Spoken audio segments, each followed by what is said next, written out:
بسم الله الرحمن الرحيم.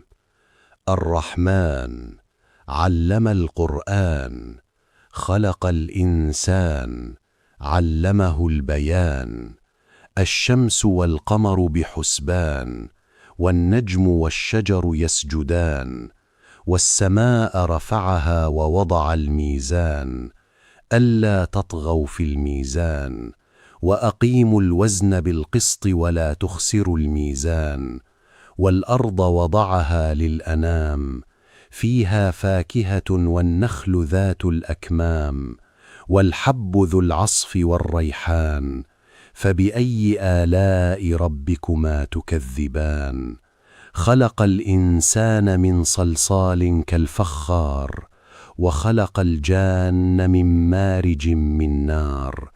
فبأي آلاء ربكما تكذبان؟